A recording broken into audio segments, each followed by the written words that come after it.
നമസ്കാരം. എല്ലാവർക്കും എബിലിറ്റിയുടെ യൂട്യൂബ് ചാനലിലേക്ക് വീണ്ടും സ്വാഗതം.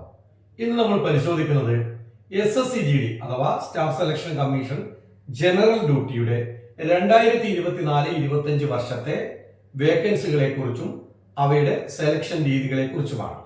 ചില കുട്ടികൾക്കെങ്കിലും SSC-GDകളെ കുറിച്ച് അറിയാം. എന്നാൽ പുതുതായി 18 വയസ്സ് പൂർത്തിയായി എത്തുന്ന പല മക്കൾക്കും അറിയില്ല എന്നുള്ളത് കൊണ്ട് നമ്മൾ അല്പം വിശദമായി തന്നെ അതിനെക്കുറിച്ച് പരിശോധിക്കുകയാണ്. മക്കളെ, SSC-GD എന്ന് പറയുമ്പോൾ SSC-GD 2024-25 വർഷത്തെ സെലക്ഷനെ കുറിച്ചാണ് പറയുന്നത്. അപ്പൊ 2024 25 ഒത്തിരി ദൂരെയാണെന്നുള്ളതൊന്നും ചിന്തിക്കാൻ പാടില്ല.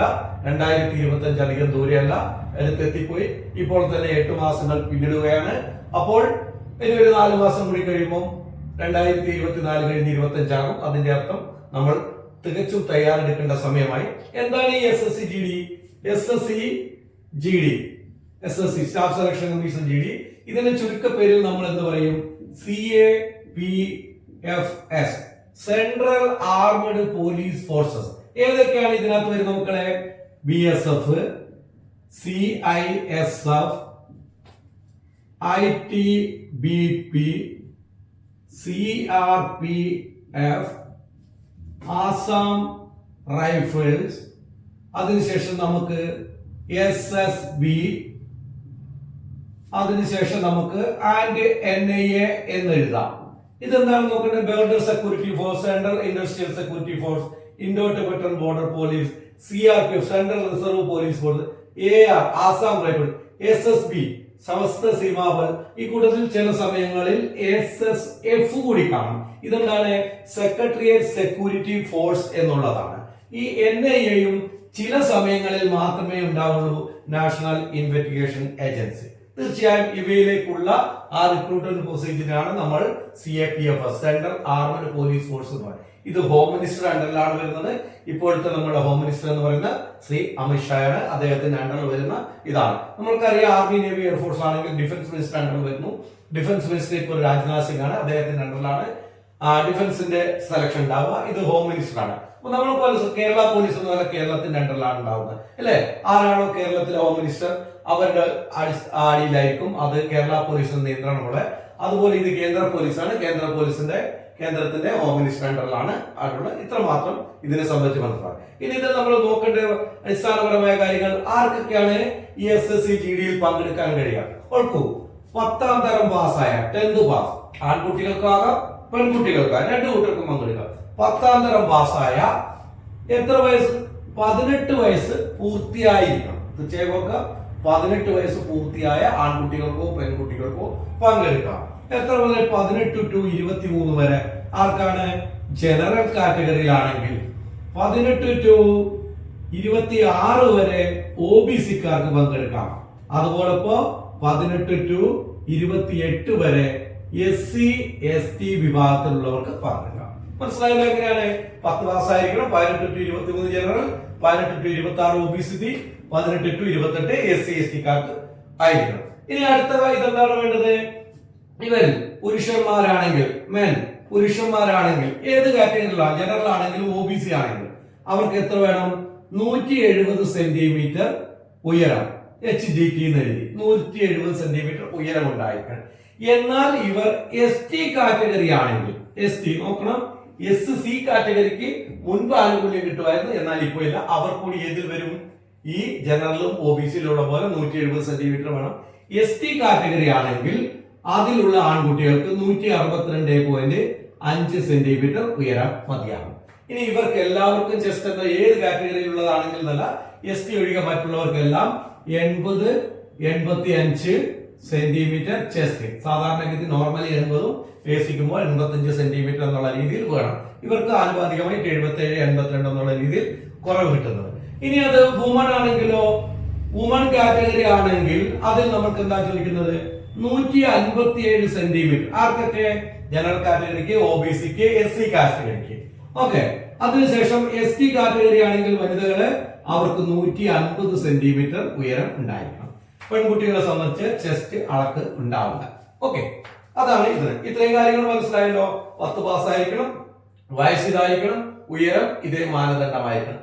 മറ്റ് നമുക്ക് പറയുന്ന മിലിറ്ററിക്ക് ആനുപാതികമായ അതായത് ഫോഴ്സിലേക്ക് വേണ്ട വളയാത്ത കാൽപാദങ്ങള് അല്ലെ കുട്ടിമുട്ടാത്ത കാൽപാദങ്ങള്, കാഴ്ചശക്തി ഉണ്ടായിരിക്കണം എന്നുള്ള മെഡിക്കൽ പരമായ സൗകര്യങ്ങളെല്ലാം ഉള്ള ഏതൊരു വ്യക്തിക്കും ഏതൊരു ഇന്ത്യക്കാരനും അപേക്ഷിക്കാൻ പറ്റുന്ന പോസ്റ്റുകളാണ്. അപ്പൊ നമ്മൾ ഓർക്കണം, കഴിഞ്ഞ റിക്രൂട്ട്മെന്റ് സമയത്ത് നമ്മൾക്ക് ആദ്യം നോട്ടിഫിക്കേഷൻ വന്ന സമയത്ത് വളരെയധികം ആളുകൾ ഇതിൽ താല്പര്യം കാണിച്ചില്ല. കാരണം എന്താണ്, 26,146 വേക്കൻസികളായിരുന്നു ആ സമയത്ത് ഉണ്ടായിരുന്നു. അപ്പൊ നമ്മൾ ചിന്തിച്ചു ഓൾ ഇന്ത്യയിലല്ല 26,000 വേക്കൻസി ഉള്ളൂ, അപ്പൊ എവിടെ നമ്മൾ അപേക്ഷ നമുക്ക് കിട്ടാൻ ചാൻസ് ഇല്ല എന്ന് വിചാരിച്ചു പലരും അപേക്ഷ അയച്ചില്ല. മക്കളെ എന്തുണ്ടായി, അതിനുശേഷം പിന്നീട് അതിന്റെ വേക്കൻസികൾ കൂടിയപ്പോൾ 46,000 പരം വേക്കൻസി ആയിട്ട് 46,747 വേക്കൻസികളായി. തീർച്ചയായിട്ടും അത്ര വേക്കൻസി ഇത് കൂടി വന്നപ്പോഴത്തേക്കും ഒന്നോ രണ്ടോ അങ്ങോട്ടും ഇങ്ങോട്ടും മാറ്റേണ്ട, എന്തായാലും 46,000 മുകളിലായിട്ട് വേക്കൻസികൾ വന്നു. നോക്കൂ, പ്രസ്താവിച്ചതിനേക്കാളും ഇരട്ടി വേക്കൻസികൾ വന്നു. അപ്പൊ നമ്മൾ എന്താണ് നോക്കേണ്ടത്, നോട്ടിഫിക്കേഷൻ വരുന്ന സമയത്ത് വേക്കൻസികൾ കുറവാണോ എന്ന് നിങ്ങൾ നോക്കേണ്ട ആവശ്യമില്ല. നിങ്ങൾ തീർച്ചയായിട്ടും അപേക്ഷ അയക്കണം.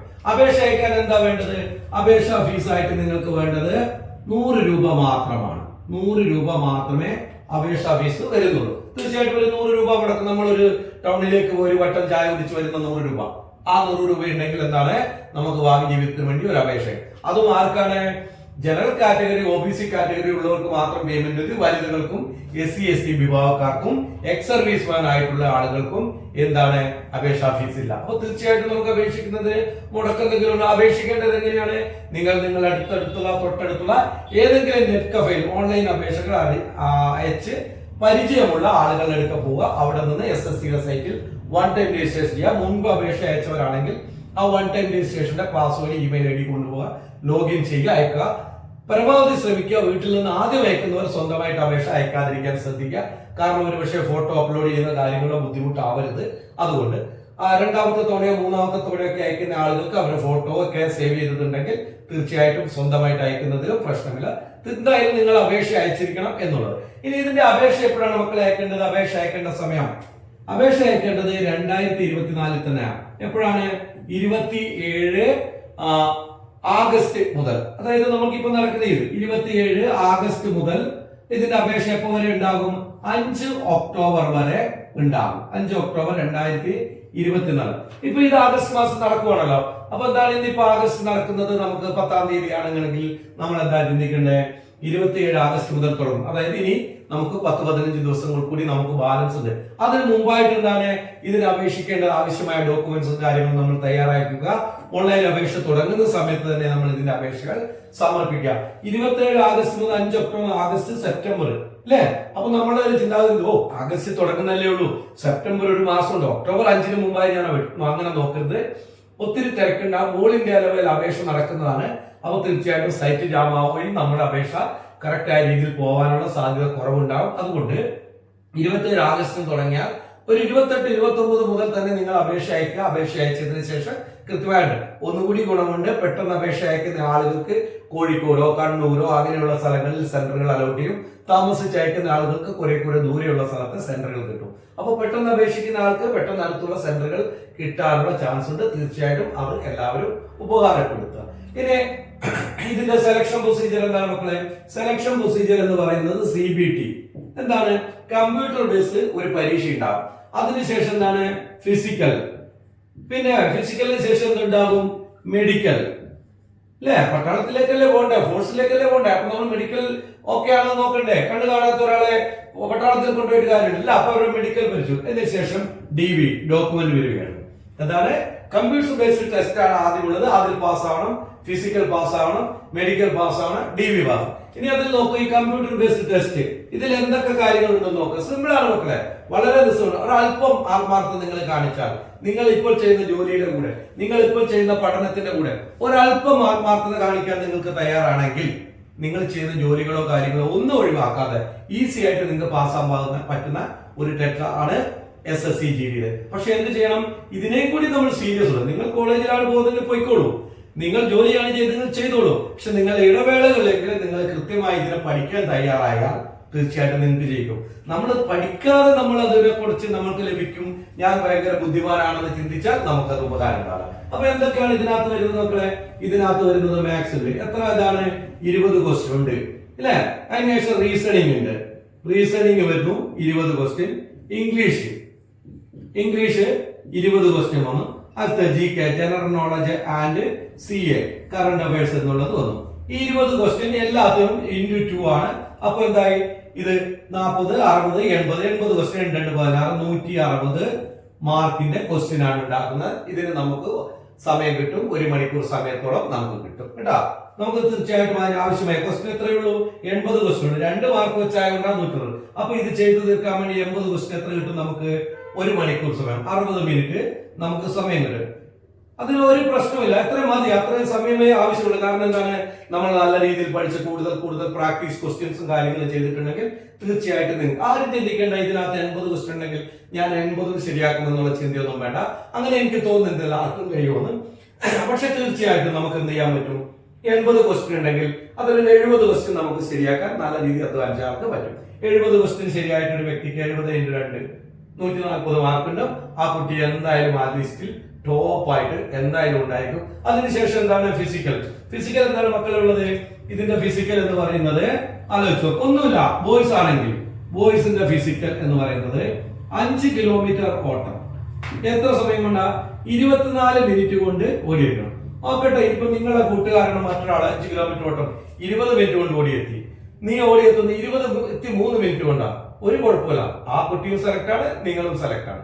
ആ നേരത്തെ ഓടിയെത്തിയ വ്യക്തിക്ക് ഒരു ഗ്രേസ് മാർക്കൊന്നും അതിൽ കിട്ടുന്നില്ല. പക്ഷെ 24 മിനിറ്റ് കഴിഞ്ഞ് 24.1 എന്നായാൽ ആ കുട്ടി അയോഗ്യൻ. തീർച്ചയായിട്ടും അതുകൊണ്ട് എന്തായി? 24 മിനിറ്റിലെ 23 മിനിറ്റിൽ എത്തിച്ചേരാനുള്ള പ്രാക്ടീസ് എല്ലാവരും ചെയ്തിട്ടുണ്ട്. ഇനി അത് ഗേൾസിനെ സംബന്ധിച്ചാണെങ്കിൽ ഗേൾസിനുണ്ടല്ലോ, അവർക്ക് 1600 മീറ്റർ ഓട്ടമാണുള്ളത്. ഈ 1600 മീറ്റർ ഓട്ടം എന്ന് പറയുന്നത് പെൺകുട്ടികൾ പൂർത്തിയാക്കേണ്ടത് 8 മിനിറ്റ് 30 സെക്കൻഡുള്ളിൽ.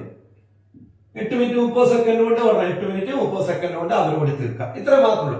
ഇത് നമ്മൾ ഒരു എക്സാം ഒക്കെ എഴുതി കഴിഞ്ഞ് കഴിയുമ്പോൾ, അല്ലെങ്കിൽ അത് എഴുതിയ പാടെ നമുക്കറിയാം എനിക്ക് ഇത്ര മാത്രമാണ് ശരിയുണ്ട്, തീർച്ചയായിട്ടും ഞാൻ ഇത് പാസ്സാവും, ഞാൻ അടുത്ത ഘട്ടത്തിലേക്ക് പോകാൻ യോഗ്യനാണ് എന്ന് ചിന്തിക്കുന്ന ആ സമയം മുതൽ തീർച്ചയായിട്ടും പ്രാക്ടീസ് ചെയ്താൽ എന്ത് നടക്കും?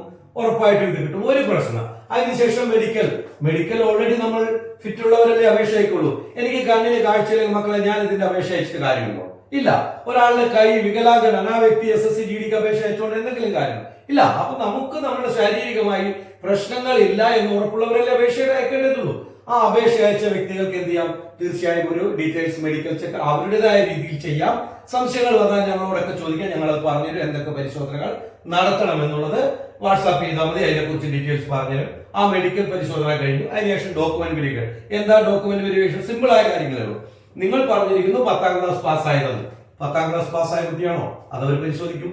നിങ്ങളുടെ നേറ്റിവിറ്റി കമ്മ്യൂണിറ്റി, നിങ്ങൾ ഹിന്ദു ആണെന്ന് പറഞ്ഞിട്ട് OBC സംവരണം എടുത്തിരിക്കുന്നു. ഇനി അന്നേരം നോക്കും നിങ്ങൾ ക്രിസ്ത്യൻ ആസിയ, OBC അല്ല, അപ്പൊ ആ കുട്ടി അയോഗ്യരാക്കും. അങ്ങനെയുള്ള ഡോക്യുമെന്റ്സ്. അതോടൊപ്പം നിങ്ങൾ ഏറ്റവും കൂടുതൽ ഇതിൽ ഓർത്തിരിക്കേണ്ട ഇമ്പോർട്ടൻസ് ആയ ഒരു ഡോക്യുമെന്റ്, ഒരു തെറ്റും കാണിക്കാൻ പാടില്ല. പക്ഷെ നമ്മുടെ കേരളത്തിന് അത് വലിയ ബാധമല്ല, കേരളത്തിലുള്ളവർ അങ്ങനെ ചെയ്യില്ല. ഈ UP ബീഹാർ ഉള്ളവർ എന്ത് ചെയ്യും? UP യിൽ നിന്നൊരു അപേക്ഷ അയക്കും. അതിനുശേഷം UPക്ക് അടുത്താണ് ദില്ലി. അവർ ദില്ലിയിൽ നിന്ന് മറ്റൊരു നേറ്റിവിറ്റി സർട്ടിഫിക്കറ്റ് സംഘടിപ്പിച്ചിട്ട് അയക്കും. അങ്ങനെ അയച്ചിട്ട് എന്താണ്? ഈ ലിസ്റ്റിലും ആ ലിസ്റ്റിലും അവർ വരും.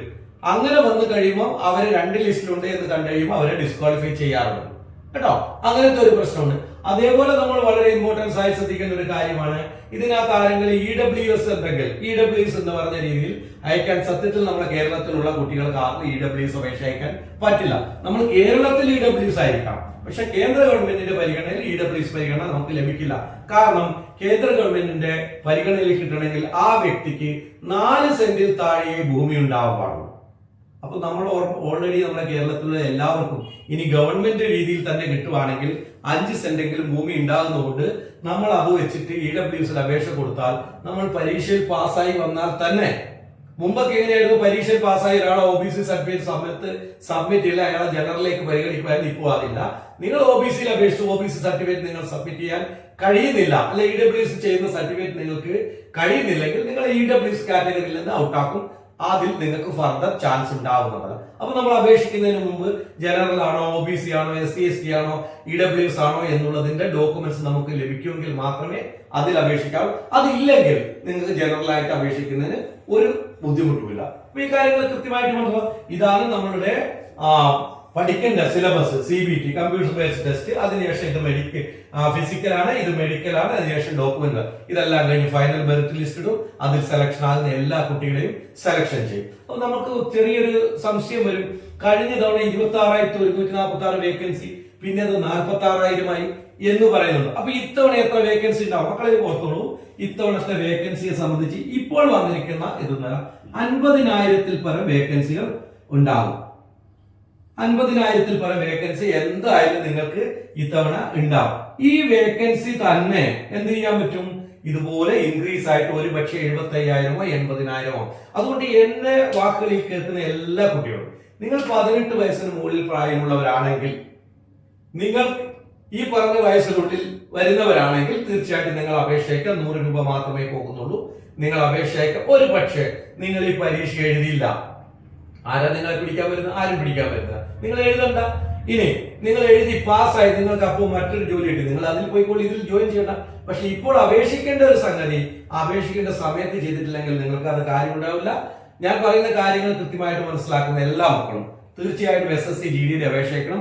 നമുക്ക് എല്ലാവർക്കും ഡോക്ടർ ആകണമെന്നോ, എഞ്ചിനീയർ ആകണമെന്നോ, അല്ലെങ്കിൽ കളക്ടർ ആകണമെന്നോ പല മോഹങ്ങൾ ഉണ്ടായിരുന്നു. പക്ഷേ ആ മോഹങ്ങളെല്ലാം സഫലീകരിക്കാൻ നമ്മൾക്ക് കഴിയണമെന്നില്ല. പക്ഷെ നമുക്കൊരു ജോലി കിട്ടണം, നമ്മുടെ സ്വന്തം കാലിൽ നിൽക്കണം, നമ്മുടെ കുടുംബം ഭദ്രതയാകണം എന്നുള്ള ആഗ്രഹം ഉണ്ടെങ്കിൽ നിങ്ങൾക്ക് ഏറ്റവും എളുപ്പമുള്ളത് സൈന്യത്തിലേക്കുള്ള ഒരു വഴിയാണ്. സൈന്യത്തിന്റെ സേവനങ്ങളെ കുറിച്ച് നമുക്ക് എല്ലാവർക്കും വളരെ നല്ല രീതിയിൽ ഇപ്പോൾ അറിയാം. നമ്മുടെ വയനാട്ടിൽ ഭൂകമ്പത്തെ തുടർന്ന് അല്ലെങ്കിൽ ഉരുൾപൊട്ടലിനെ തുടർന്നുണ്ടായ പ്രശ്നങ്ങളിൽ തീർച്ചയായും സൈന്യത്തിന്റെ ഇടപെടലുകൾ എങ്ങനെയായിരുന്നു എന്നുള്ളത് നിങ്ങൾക്കറിയാം. കൃത്യമായിട്ട് ആർമിയുടെ വിഭാഗങ്ങളാണ് വന്നു ചേർന്നതെങ്കിലും തീർച്ചയായിട്ടും മറ്റു ഉത്തരേന്ത്യൻ സംസ്ഥാനങ്ങളിലൊക്കെ വരുന്ന സമയത്ത് CRPF-ഉം BSF-ഉം CISF-ഉം ഒക്കെ ആണ് അവരുടെ സഹായങ്ങൾക്ക് എത്തിച്ചേരുന്നത്. അപ്പോൾ വളരെ ഇമ്പോർട്ടൻസ് ആയി പൊതുജനം എല്ലാവരും അംഗീകരിക്കുന്ന അല്ലെങ്കിൽ സമൂഹം വിലമതിക്കുന്ന ഒരു വിഭാഗമാണ് സൈനിക വിഭാഗം. നിർഭാഗ്യവശാൽ ചില ആളുകൾ അതിനെ സൈന്യത്തിന്റെ പ്രവർത്തികളൊക്കെ കുറ്റം പറഞ്ഞുകൊണ്ട് പോസ്റ്റും കാര്യങ്ങൾ ഇട്ടു. ഞാൻ അവരെ കുറിച്ച് കണക്കാക്കുന്നത് അവർക്കൊന്നും ഇത്തരം ഒരു അവസരം ജീവിതത്തിൽ ലഭിക്കാതിരുന്നവരാണ്, അല്ലെങ്കിൽ സെലക്ഷൻ കിട്ടാതിരുന്ന അവർ മാത്രമാണ് സൈന്യത്തിന്റെ നേരെ ശബ്ദം വരും. നമ്മൾ അതൊന്നും നോക്കേണ്ട ആവശ്യമില്ല. നമ്മൾ തീർച്ചയായിട്ടും നോക്കണം, നിങ്ങൾ 18 വയസ്സ് പൂർത്തിയായവരാണോ, 10ാം ക്ലാസ് വിദ്യാഭ്യാസ യോഗ്യതയാണോ, ഉയരം ഈ പറയുന്ന മാനദണ്ഡത്തിൽ വരുന്നവരാണോ, തീർച്ചയായും നിങ്ങൾ 100 രൂപ മുടക്കുക, അപേക്ഷ അയക്കുക. ഇതിനു വേണ്ടി കൃത്യമായി നിങ്ങൾ തയ്യാറെടുക്കുക. മറ്റൊരു ജോലി കിട്ടിയാൽ, ഇതിലും മെച്ചപ്പെട്ട മറ്റൊരു ജോലി നിങ്ങൾക്ക് കിട്ടിയാൽ നിങ്ങൾ അത് സ്വീകരിച്ചോളൂ. ഇല്ലെങ്കിൽ ഈ ഒരു ജോലിയെങ്കിലും നിങ്ങൾ ഉറപ്പാക്കുക. അപ്പോൾ എന്താണ് പറഞ്ഞത്? നിങ്ങൾക്ക് 2024-25 വേക്കൻസി എന്നാണ് പറഞ്ഞത്. അതുകൊണ്ട് 2024-ൽ തന്നെ നമ്മൾ അപേക്ഷയ്ക്ക് അയക്കും. പക്ഷേ പരീക്ഷ ഇതിന്റെ നടക്കാനുള്ള ചാൻസ് ഉള്ളത്, നടക്കാൻ ചാൻസ് എന്നല്ല, പരീക്ഷ നടക്കുക ജനുവരി അല്ലെങ്കിൽ ഫെബ്രുവരിയിലായിരിക്കും. അപ്പോ 2025. അതുകൊണ്ടാണ് 2024-25 എന്ന് പറഞ്ഞത്. ഇനി ഇതെങ്ങനെയാണ് നമ്മൾ പഠിക്കുക? പഠിക്കാൻ സിമ്പിളാണ് മക്കളെ. നിങ്ങൾക്ക് തനിയെ പഠിക്കാനുള്ള കഴിവുണ്ടെങ്കിൽ നിങ്ങൾ തനിയെ പഠിക്കുക. അതല്ലെങ്കിൽ നിരവധി ഇൻസ്റ്റിറ്റ്യൂട്ടുകൾ കേരളത്തിലും ഇന്ത്യയിലും മൊത്തം നിരവധി ഇൻസ്റ്റിറ്റ്യൂട്ടുകൾ ഇതിന്റെ ട്രെയിനിങ് നൽകുന്നുണ്ട്. നിങ്ങൾക്ക് ഇഷ്ടപ്പെട്ട ഇൻസ്റ്റിറ്റ്യൂട്ടിൽ നിങ്ങൾക്ക് പോയി പഠിക്കാം, കുഴപ്പമൊന്നുമില്ല. ആ ഓരോ ഇൻസ്റ്റിറ്റ്യൂട്ടുകളും പഠിപ്പിക്കുന്നത് എല്ലാവരും വിജയിക്കാൻ വേണ്ടി ഏത് ഇൻസ്റ്റിറ്റ്യൂട്ട് വേണം എന്നുള്ളത് തീരുമാനിക്കേണ്ടത് നിങ്ങളുടെ ഉത്തരവാദിത്തമാണ്. ഏത് ഇൻസ്റ്റിറ്റ്യൂട്ടിൽ പോയാലും പഠിക്കേണ്ടത് നിങ്ങൾ തന്നെയാണ്. നിങ്ങൾ ഏത് ഇൻസ്റ്റിറ്റ്യൂട്ടിൽ പോയാലും നിങ്ങൾ പഠിച്ചിട്ടില്ലെങ്കിൽ ജയിക്കില്ല എന്നുള്ള ഓർമ്മ ഉണ്ടായിരിക്കണം. അതുകൊണ്ട് തന്നെ ഇരിട്ടി AMPRTC എന്ന് പറയുന്ന നമ്മുടെ സ്ഥാപനം നമ്മളും ക്ലാസ്സുകൾ നടത്തുന്നുണ്ട്. ഓഫ്ലൈൻ ആയിട്ടും ഓൺലൈൻ ആയിട്ടും നമ്മളെ ബാച്ചുകൾ നടക്കുന്നു. ഓൾറെഡി ഞങ്ങളുടെ ഒരു ഓഫ്ലൈൻ ബാച്ച് സ്റ്റാർട്ട് ചെയ്ത് കഴിഞ്ഞിട്ടുണ്ട്. ഇനി ഇപ്പോൾ ആർക്കെങ്കിലും താല്പര്യമുണ്ടെങ്കിൽ ഓൺലൈൻ ബാച്ചിലേക്കോ അടുത്ത് തുടങ്ങുന്ന മറ്റു ഓഫ്ലൈൻ ബാച്ചിലേക്കോ ജോയിൻ ചെയ്യാം. അതിനുവേണ്ടി നിങ്ങൾ ചെയ്യേണ്ട കാര്യം, അതിനുവേണ്ടി മാത്രമല്ല, SSC GDയെ സംബന്ധിച്ച് ഇനി എന്റെ ഏജ് അനുസരിച്ച് എനിക്ക് പറ്റുമോ, അല്ലെങ്കിൽ എന്റെ ഹൈറ്റ് ഇത്രയാണ് എനിക്ക് പറ്റും, എന്തെങ്കിലും മെഡിക്കൽ സംബന്ധമായ സംശയങ്ങളുണ്ടോ, തീർച്ചയായും നിങ്ങൾ ചെയ്യണം. ഞങ്ങളുടെ വാട്സാപ്പ് നമ്പർ 9447000161. ഈ വാട്സാപ്പ് നമ്പറിൽ നിങ്ങൾ വാട്സാപ്പ് ചെയ്യുക. നിങ്ങളുടെ പേര്, സ്ഥലം, SSC GDയെ സംബന്ധിച്ച് ഇന്ന സംശയമുണ്ട് എന്ന് നിങ്ങൾ എഴുതിയാൽ തീർച്ചയായിട്ടും നിങ്ങൾക്ക് അതിന്റെ മറുപടി കിട്ടും. ആ മറുപടി ചോദിച്ചത് കൊണ്ട് നിങ്ങൾ ഈ എങ്കിൽ വന്ന് പഠിക്കണമെന്നൊരു നിർബന്ധമില്ല. അത് നിങ്ങൾക്ക് കൃത്യമായ കാര്യങ്ങൾ അറിയുന്നതാണ്. തീർച്ചയായിട്ടും നമുക്ക് അറിയുന്ന എല്ലാ കാര്യങ്ങളും നിങ്ങൾക്ക് പറഞ്ഞു തരുന്നതിന് വളരെ സന്തോഷമേ ഉള്ളൂ. ഒരു റിക്വസ്റ്റ് കൂടി മാത്രം ഞാൻ ഒരിക്കലും നിങ്ങളോട് ചാനലിൽ സബ്സ്ക്രൈബ് ചെയ്യാനൊന്നും പറയില്ല. ഞാൻ പറഞ്ഞു തരുന്ന അറിവുകൾ നിങ്ങൾക്ക് നല്ലതാണെന്ന് തോന്നിയാൽ നിങ്ങൾ ഓട്ടോമാറ്റിക് ചാനൽ സബ്സ്ക്രൈബ് ചെയ്യും. അതല്ലെങ്കിൽ നിങ്ങളോട് എത്ര പറഞ്ഞാലും നിങ്ങൾ സബ്സ്ക്രൈബ് ചെയ്യില്ല. അത് നിങ്ങളെ ഇഷ്ടത്തിന് വിടുന്നു. ലൈക്ക് ചെയ്യുക ചെയ്യാതിരിക്കുക അതെല്ലാം നിങ്ങളെ ഇഷ്ടത്തിന് വിടുന്നു. പക്ഷെ ഈ അറിയുന്ന കാര്യങ്ങൾ ഒരു പക്ഷെ നിങ്ങൾക്ക് ഉപകാരപ്പെടുന്നതല്ല. പക്ഷെ നിങ്ങളുടെ കാഴ്ചപ്പാടിൽ ഇത് നല്ലതാണ്, മറ്റൊരാൾ അറിഞ്ഞാൽ അവർക്ക് ഗുണമുണ്ടാകും എന്ന് തോന്നൽ നിങ്ങൾക്കുണ്ടെങ്കിൽ നിങ്ങൾ എന്ത് ചെയ്യാം, ഈ ചാനൽ അല്ലെങ്കിൽ ഈ വീഡിയോ ഒന്ന് മറ്റുള്ളവർക്ക് ഷെയർ ചെയ്ത് കൊടുക്കുക. അവർക്ക് ഉപകാരപ്പെടട്ടെ. നിങ്ങൾക്ക് തോന്നുകയാണ് ഇത് തെറ്റാണ്, ഇതുകൊണ്ട് ആർക്കും ഒരു ഉപകാരം ഇല്ല എന്നാ തോന്നുന്നെങ്കിൽ തീർച്ചയായിട്ടും നിങ്ങൾ ഷെയർ ചെയ്യേണ്ട ആവശ്യമില്ല. അപ്പോ തൊട്ടടുത്ത ദിവസം നമ്മൾ മറ്റൊരു വിഷയവുമായി നിങ്ങളുടെ മുന്നിലെത്തും. എല്ലാവരും സുഖമായിരിക്കുക. മഴക്കാലമാണ്. കളക്ടർ സാബൊക്കെ നമുക്ക് അവധികൾ തരുന്നത് പുഴയിലോ അല്ലെങ്കിൽ പർവ്വതങ്ങളിലോ പോയി കയറാനോ പുഴയിൽ പോയി ചാടി കുളിക്കാനോ ഉള്ളത് വളരെ സേഫായി വീട്ടിലിരിക്കണം. ഈശ്വരാനുഗ്രഹം എല്ലാവർക്കും ഉണ്ടാവട്ടെ. എല്ലാവരും നല്ല രീതിയിൽ നല്ലതായിട്ട് അവരവരുടെ കുടുംബത്തോടൊപ്പം ഇരിക്കട്ടെ. കൂടുമ്പോൾ ഇമ്പമുള്ളതാണ് കുടുംബം. അങ്ങനെ ഇമ്പത്തോടെ ഇരിക്കാനും നന്നായി പഠിക്കാനും ജോലി നേടാനും 2024-25 വർഷം നിങ്ങൾക്ക് ആവട്ടെ എന്ന് ആത്മാർത്ഥമായി ആഗ്രഹിച്ചുകൊണ്ട് നിർത്തുന്നു. നന്ദി, നമസ്കാരം. ജയ് ഹിന്ദ്, ജയ് ഭാരത്.